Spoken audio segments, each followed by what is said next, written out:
What about Sorry, Wrong Number? How did they decide that Agnes Moorehead was the right gal to play?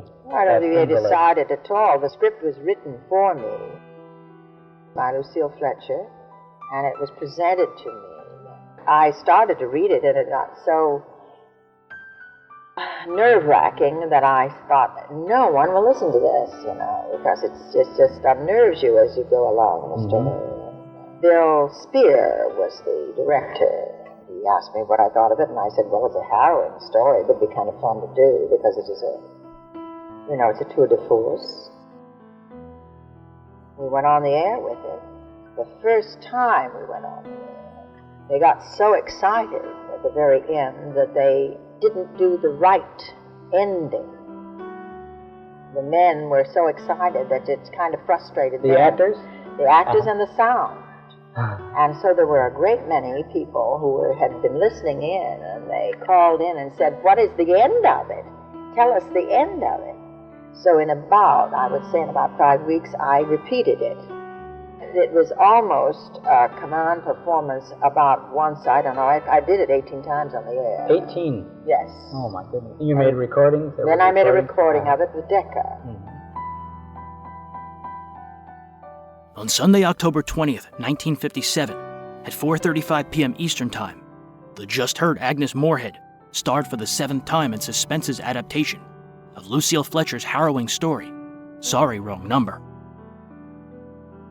In this play, a bed-ridden invalid attempting to call her husband accidentally overhears a plot between two men to kill some woman thanks to cross phone lines. Over the course of the story, she desperately attempts to get uninterested phone operators and policemen to care, until she finds out who the intended victim really is. It is quite possibly the most famous thriller in radio history. Miss Moorehead played this part 8 times in the years Suspense was on the air.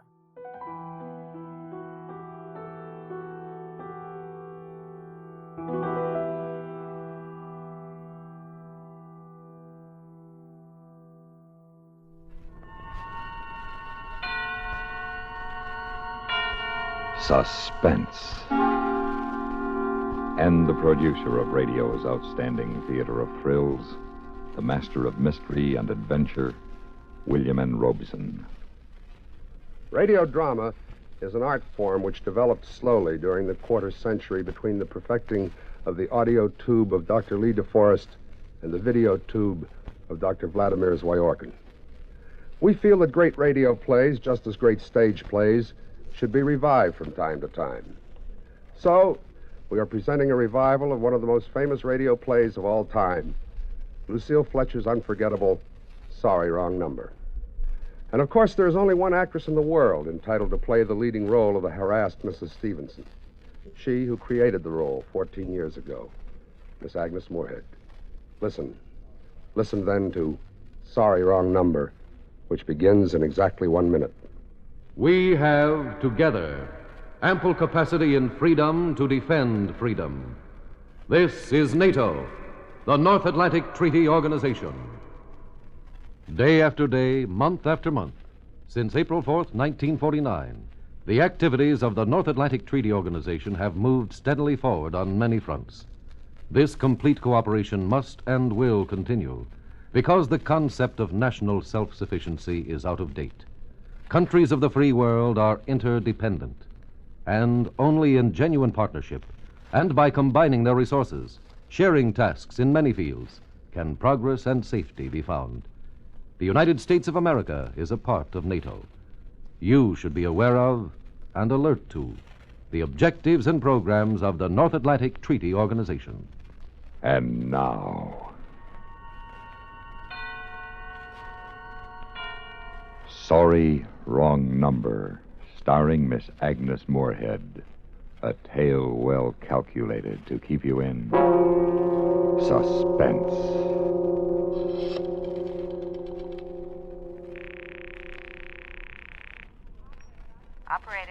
Operator, I've been dialing Murray Hill 40599 now for the last 3/4 of an hour, and the line is always busy. I don't see how it could be busy that long. Will you try it for me, please? I will be glad to try that number for you. One moment, please. You see, it's my husband's office. He's working late tonight, and I'm all alone here in the house. My health is very poor, and I've been feeling so nervous all day. I am ringing Murray Hill 40599.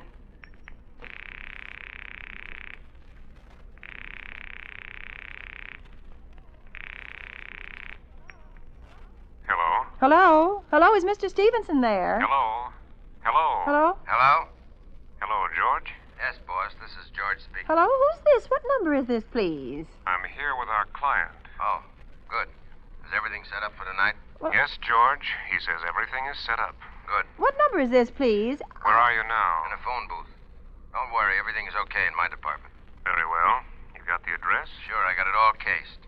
At 11 o'clock, the private patrolman goes around to a bar on 2nd Avenue for a beer. Yes. At 11:15, a train crosses the bridge. It makes a noise in case her window is open and she should scream. Hello? Remember, George, make it quick. Our client doesn't wish her to suffer long. I'll use a knife then. Yes, a knife will do very well. And remember afterwards, remove her rings and bracelets and the jewelry in the bureau drawer. Our client wishes it to look like simple robbery. I know. Don't worry. I never muff a job like this. Everything's okay. I never... Oh, how awful. How unspeakably awful. Operator, I've just been cut off. I'm sorry. What number were you calling? Why, it was supposed to be Murray Hill 40599, but it wasn't. Some wires must have got crossed, and I was cut into a wrong number, and I've just heard the most dreadful things, something about a murder. And, operator, you'll simply have to trace that call at once. What was the number? Well, I don't know. It was a wrong number, and these two men, they were cold-blooded fiends, and they were going to murder somebody, some poor, innocent woman who was all alone in a house near a bridge. We've got to stop them. We've just got to... What number were you calling? Well, that doesn't matter. It was a wrong number. Now, look, it was obviously a case of some little slip of the finger. I asked you to get me Murray Hill 40599. You dialed it, but your finger must have slipped. And I was connected with some other number. I could hear them, but they couldn't hear me. Now, I simply fail to see why you couldn't make that same mistake again on purpose, why you couldn't try to dial Murray Hill 40599 in the same sort of careless way. Murray Hill 40599. I will try to get it for you. Well, thank you.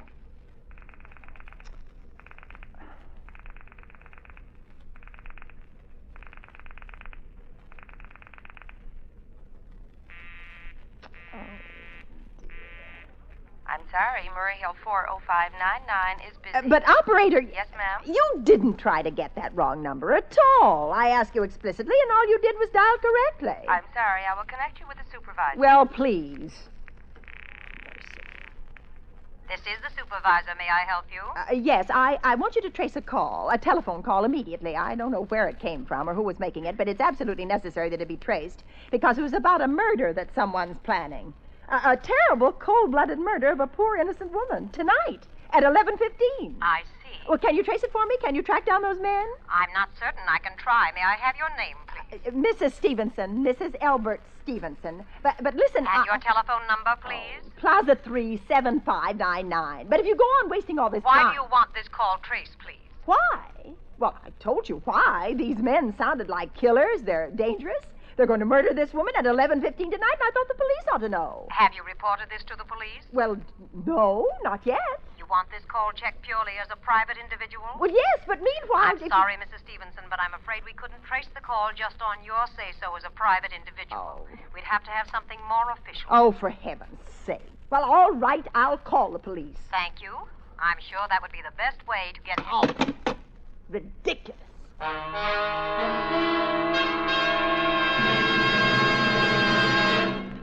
The second act of Suspense continues in 1 minute. Another visit with Joe and Daphne Forsythe. This particular adaptation co-stars a who's who of radio veterans, including Jeanette Nolan, Virginia Gregg, and Byron Kane. This is Byron Kane, followed by Virginia Gregg. It was all on-the-job training. It started in that backyard of Richard Petticini when I said to my other friend, oh, yes, I will go over. I walked over to KMPC against the wall with high Averback, and away I went. That was really the first thing. Why I was able to do it, I can only say Mother Nature gave me that gift. I have theories, of course, about acting, and as many years have passed, I've talked to younger actors and who told me about their desires and their systems and the methods and the things, and I could go on for hours about that. I think a fine actor or actress, I believe I know, a fine actor or actress is born. You don't learn to be a fine actress. You can learn on the job and learn tricks. Oh, my God, the mistakes I've made. Of course. But the Lorene Tuttles, however she started, no one has to tell me. She was born, and I could go to the list of the people that you could remind me of that I've forgotten. Savings bonds have a guaranteed interest that pays back $4 for every 3. I enjoyed the people in it, too. There was a lot of loyalty, camaraderie. See, we were together so much. In the beginning, there were, I think 1,500 members of AFRA, then AFRA. They figured about 450 did practically all of the work. Of course, that wasn't very many, and we spent a great deal of time together, and that was before the days of tape. Or even on tape, lots of times you spent many hours together. But we would have a break. You didn't have long enough to go anywhere. We got to know each other very, very well, and our problems, they were like family. We'd hear about somebody who was having kind of a rough time. We'd go to one of the other producers and say, gee, Dick's having a hard time paying his rent. Do you think there's anything for him next week? And they'd get behind him, and he'd be working. So you'd all act as perhaps an agent for someone else? If you for everybody else. It really is a nice family kind of relationship. It was. We were very close and very loving, very caring. And now, we continue with Act 2 of Sorry, Wrong Number, starring Miss Agnes Moorehead. A tale well calculated to keep you in suspense.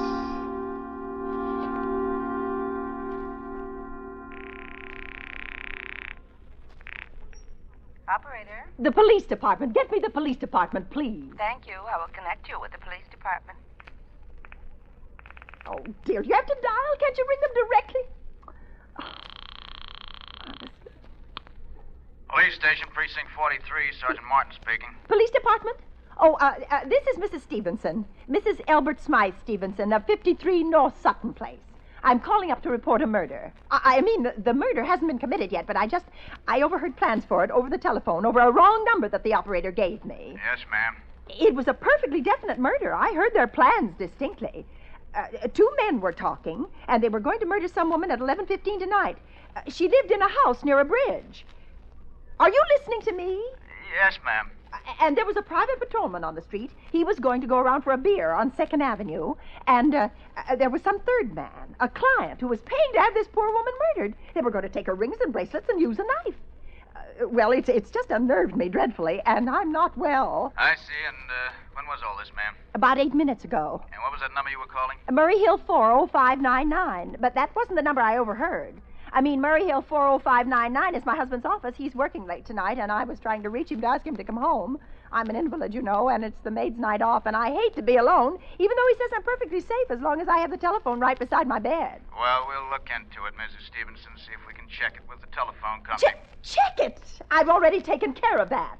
Oh, you have? Yes, and personally I feel you ought to do something far more immediate and drastic than just check the call. I'd say the whole thing calls for a search. A complete and thorough search of the whole city. I'm very near the bridge, and I'm not far from 2nd Avenue, and I know I'd feel a whole lot better if you sent around a radio car to this neighborhood at once. And what makes you think the murder's going to be committed in your neighborhood, ma'am? Well, I don't know. Only the coincidence is so horrible. 2nd Avenue, the patrolman, the bridge. Look, lady, why don't you look at it this way? Supposing you hadn't broken in on that telephone call. Supposing you'd got your husband the way you always do. You wouldn't be so upset, would you? Well, I suppose not, only it sounded so inhuman, so cold-blooded. Unless, of course, you have some reason for thinking that someone may be planning to murder you. Me? Oh, no, I hardly think so. I mean, why should anybody? I'm alone all day and night. I see nobody except my maid, Eloise. She's a big girl. She weighs 200 pounds. She's too lazy to bring up my breakfast tray. And the only other person is my husband, Albert. He's just crazy about me, just adores me. Waits on me hand and foot, has scarcely left my side since I took sick 12 years ago. Well, then there's nothing for you to worry about. Now, if you'll just leave the rest of this to us, we'll take care of it. But what will you do? It's so late. It's nearly 11 now. We'll take care of it, lady. Well, will you broadcast it all over the city and send out squads? And warn your radio cars to watch out, especially in suspicious neighborhoods like mine. Look, lady, I said we'd take care of it. Just now I've got a couple of drunks here that require my immediate attention. Good night, ma'am, and thank you. Oh, you idiot. Oh. Now, why did I hang up the phone like that? Now he'll think I am a fool. Oh, why doesn't Albert come home? Why doesn't he? Get the operator. Operator? Operator, for heaven's sake, will you ring that Murray Hill 40599 number again? I can't think what's keeping him so long. I will try it for you. Try.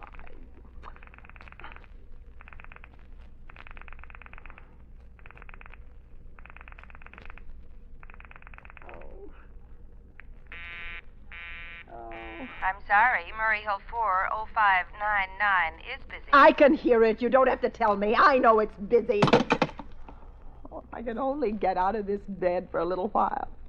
If I could just get a breath of fresh air or just lean out of the window and see the street. Oh. Hello? Albert? Hello? Hello? Hello? Oh, what's the matter with this phone? Hello? Hello? What in the world?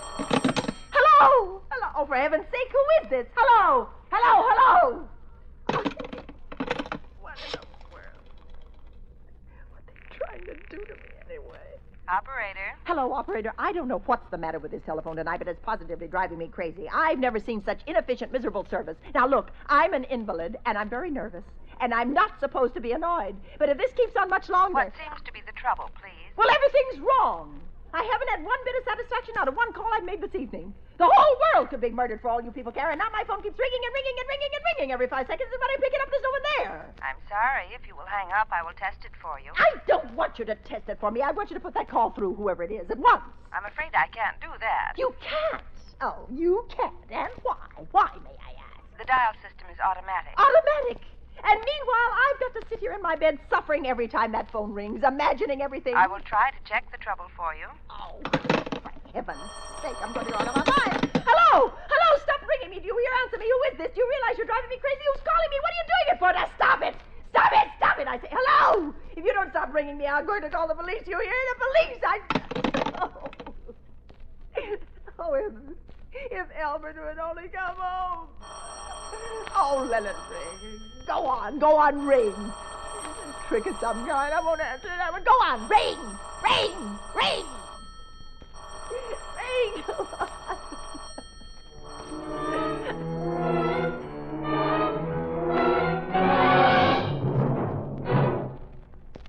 Act 3 of Suspense follows in 1 minute.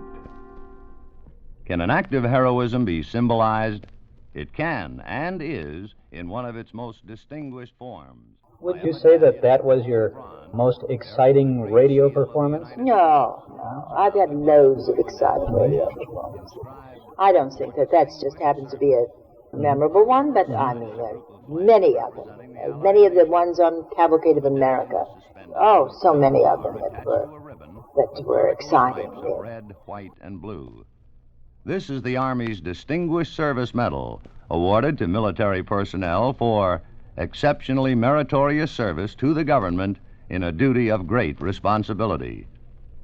This medal also has been awarded to military personnel of other countries, notably the leaders of the Allied troops in World War I, General Petain of France, Field Marshal Haig of Great Britain, and Lieutenant General Diaz of Italy.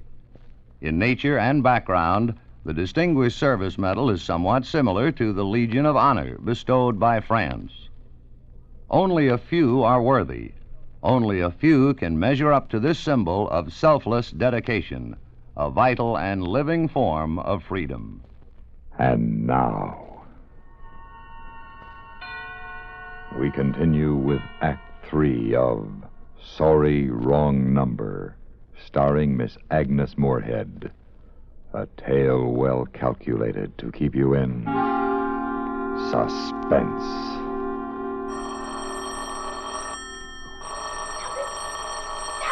Stop it! I can't stand it anymore! Stop it!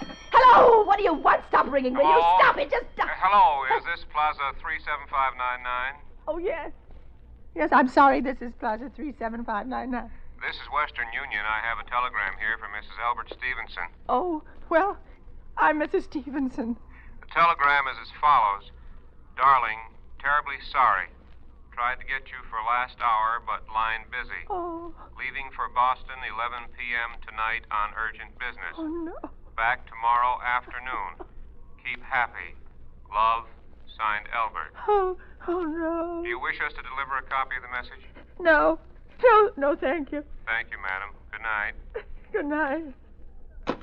Oh, no. I don't believe it. He couldn't do it. Not when he knows I'll be all alone. It's some trick, some fiendish trick. Operator, try that Murray Hill 40599 number for me just once more, please. You may dial that number direct. Oh, I can't. No one will do anything for me.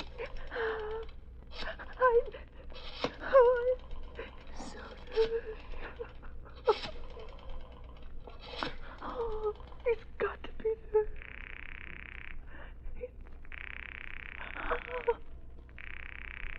Oh, he's gone. Oh, Albert, how could you? How could you?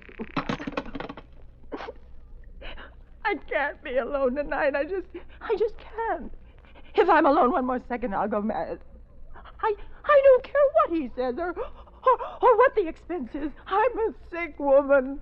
I'm entitled to a little consideration.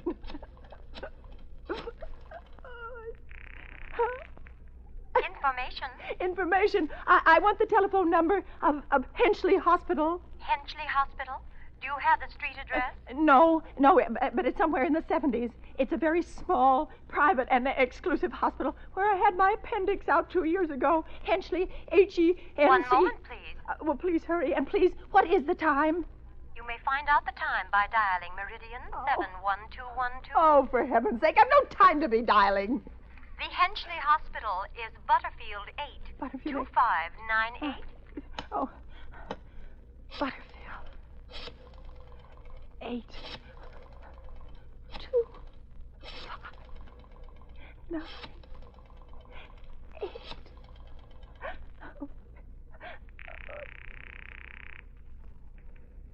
Henchley Hospital, good evening. A nurse's registry, please. Who was it you wished to speak to, please? I want the nurse's registry at once. I want a trained nurse. I want to hire her immediately for the night. I see.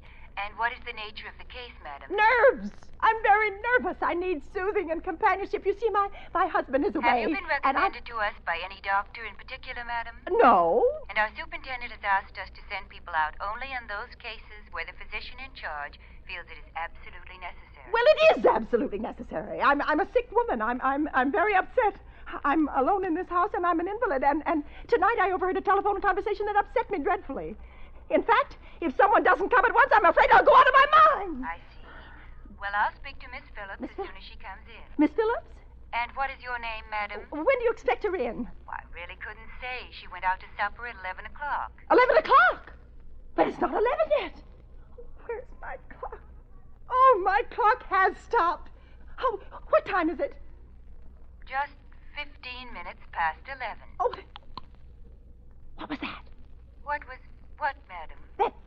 That click, just now, in my own telephone. As though someone has lifted the receiver off the hook of the extension phone downstairs. I didn't hear it, madam. Now about... But I did! There's someone in this house. Someone downstairs in the kitchen, and they're listening to me now. I won't pick it up. I won't let them hear me. I'll be quiet and unhealthy. But if I don't call someone now, while they're still down there, there'll be no time. I've got to get the operator. I've got to get the operator. Operator. Oh, please. Operator. Operator, I'm in desperate trouble. I'm sorry, I cannot hear you. Please speak louder. I don't dare. There's someone listening. Can you hear me now? I'm sorry. But you've got to hear me. Oh, please, you've got to help me. There's someone in this house. Someone who's going to murder me, and you've got to get in touch with him. There it is. Did you hear it? He's put it down. He's put down the extension phone. He's coming up. He's coming up the stairs. Oh, give me the police department. Give me the police department. One moment, please. I will connect you. Please. Get the police. got to hurry. Get the police, please. Oh, I got to... What? What do you want? Oh, don't come near me. Please, I haven't hurt any. Honey, please, I haven't. Please don't hurt me. Please, I haven't done anything.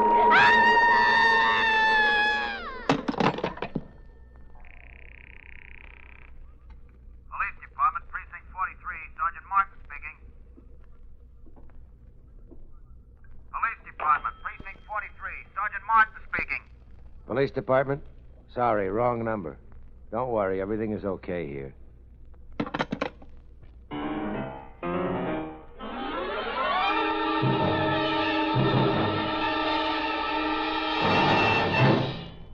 Suspense, in which Miss Agnes Moorehead starred in William N. Robeson's production of Sorry, Wrong Number, written by Lucille Fletcher. Supporting Miss Moorehead in Sorry, Wrong Number were Jeanette Nolan, Virginia Gregg, Ellen Morgan, Joe DeSantis, Byron Kane, and Norm Alden. Listen. Listen again next week when we return with The Country of the Blind by H.G. Wells. Another tale well calculated to keep you in suspense.